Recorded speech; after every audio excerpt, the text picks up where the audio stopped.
Good day, ladies and gentlemen, and welcome to Economy Informant. Quick message before I continue the video. The Economy Informant series will continue on a different channel. Once the final touches have been done, I will post videos over there. But for now, the series will be found here.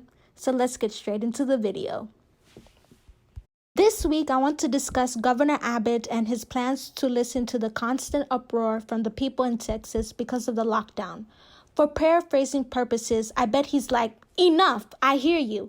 I have considered your frustrations, and guess what? Easing some restrictions will happen sooner than you think. Is Texas ready for the possible outcomes heading its way, or is it just giving coronavirus an open invitation to perform its primary task of sparing very few?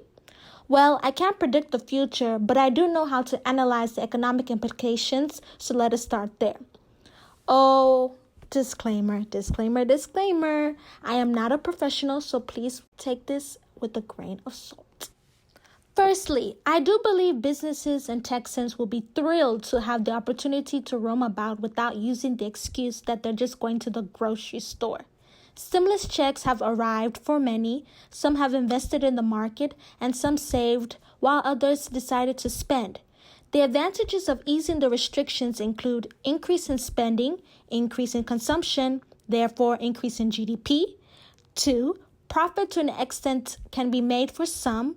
3, good conversation in the presence of food can be shared.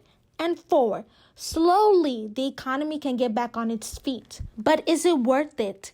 18,923 coronavirus cases have been confirmed in Texas alone, and more than 250 people have died, from what we know. I understand to many it might be a small number since Texas has over 25 million occupants, but death is death.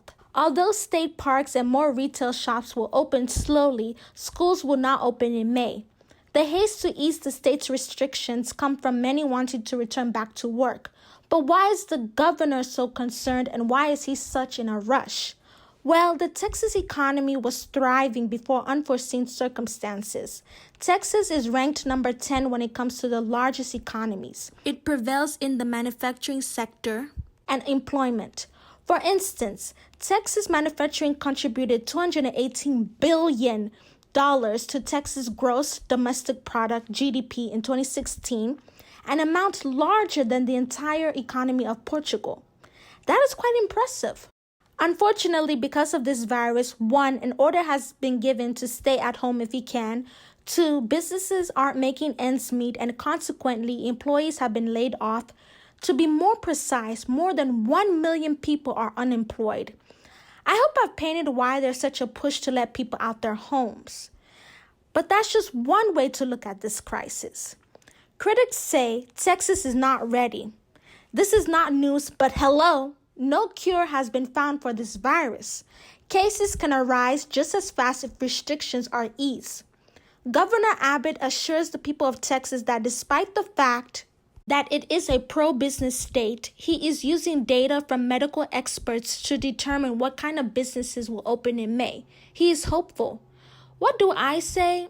I don't know. I'm conflicted. People have bills to pay and savings are running low. Kids need to be fed and the electric bill needs to be paid. But this virus is not playing.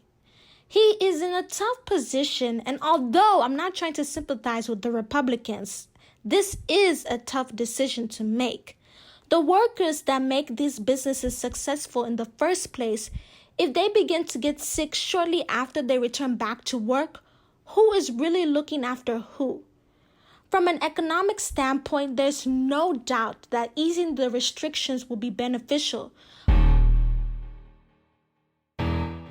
But from a child who have parents in the medical field, stay home. What state do you live in, and what are your officials saying about the lockdown? Let me know down below in the comment section. And since you're already scrolling down, hit the like button, subscribe, and hit the notification bell, because on Friday, I tell you 5 apps you should consider downloading as an online high school student or college student.